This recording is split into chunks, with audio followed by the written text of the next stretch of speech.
তোমরা যদি কলকাতাতে কোনো রকম ট্যুর বা একদিনের কোনো ডে আউট প্ল্যান করে থাকো তো এই ভিডিওটা তোমাদের জন্য হতে চলেছে। তো চলো কোনো সময় ওয়েস্ট না করে ফার্স্ট ডেস্টিনেশনটায় যাওয়া যাক। তো ফার্স্ট প্লেস হচ্ছে ভিক্টোরিয়া।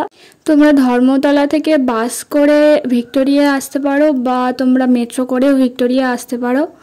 তো আমরা ভিক্টোরিয়ার গেট দিয়ে ঢুকে গেছি, আর টিকিটটা ওটা ডিফার করে, মেবি কিছু টাইম আলাদা থাকে, সেটা সিজনের ওপর নির্ভর করে। কলকাতায় আসলে ডেফিনেটলি ভিক্টোরিয়াকে তোমরা তোমাদের লিস্টে রাখবে, তোমাদের খুব পছন্দ হবে।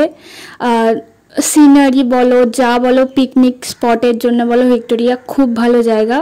যেহেতু আমরা খুব সকালে বেরিয়েছিলাম তাই আমরা এখানে বাটার ব্রেড খেয়ে নিয়েছি, আর ব্রেডের এই অংশ আমরা খাই না। তো এটা হচ্ছে আমাদের গার্লস গ্যাং, আর স্যারও রয়েছে, আমাদের স্যার নিয়ে গেছিলো। তারপর ভিক্টোরিয়ার পরে নেক্সট হচ্ছে তার পাশেই বিড়লা প্ল্যানেটোরিয়াম। বিড়লা প্ল্যানেটোরিয়ামে তোমরা একটা শো দেখতেই পারো, এখানে শোতে ফোন অ্যালাউ করে না। তো তারপরে আমরা চলে গেছিলাম ক্যাথিড্রাল চার্চ। তো এটা 25 ডিসেম্বর বলে বহুত ভিড় ছিল। আর এই চার্চটাতে আমরা যেটাতে গেছিলাম এটাতে শুধু ওয়েডিংই হয়। আর তোমরা ভিক্টোরিয়া এলে ভিক্টোরিয়ার আশেপাশে বিড়লা প্ল্যানেটোরিয়াম, ক্যাথিড্রাল চার্চ, এই তিনটে তোমরা কমপ্লিট করে নিতে পারো। সাইডে রয়েছে ময়দান, আমরা ময়দানে যাইনি। 25 ডিসেম্বর ছিল বলে চার্চের ভিতরটা ঢোকাই যাচ্ছিল না, এতটা ভিড় ছিল ভিতরে।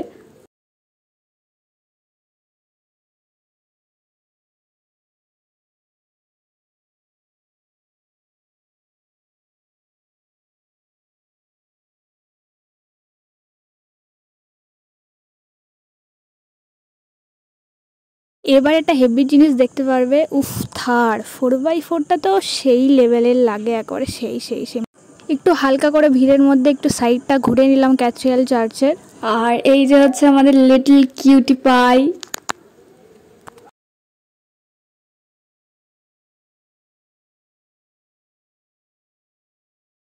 ক্যাথিড্রাল চার্চের সামনেই এখানে পাপড়ি চাট ছিল, মশলা মুড়িও ছিল, আমরা সবাই পাপড়ি চাট নিয়েছিলাম।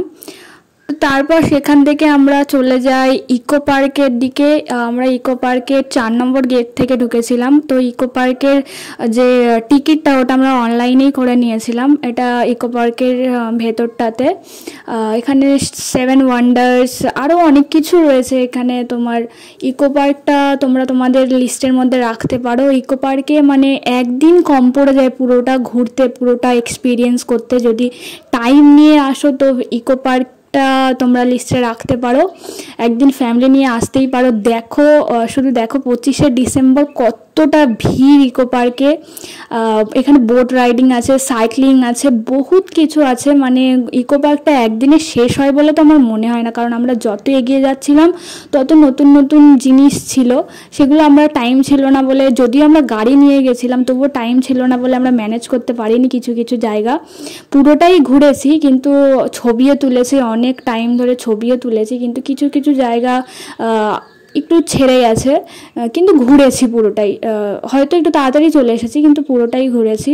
তারপর এখানে আমরা সবাই একটা বোট রাইড নিয়েছিলাম। বোট রাইড নেওয়ার পর মানে খুবই সুন্দর লাগছিল ওর উপর থেকে বোটটা যখন যাচ্ছিল।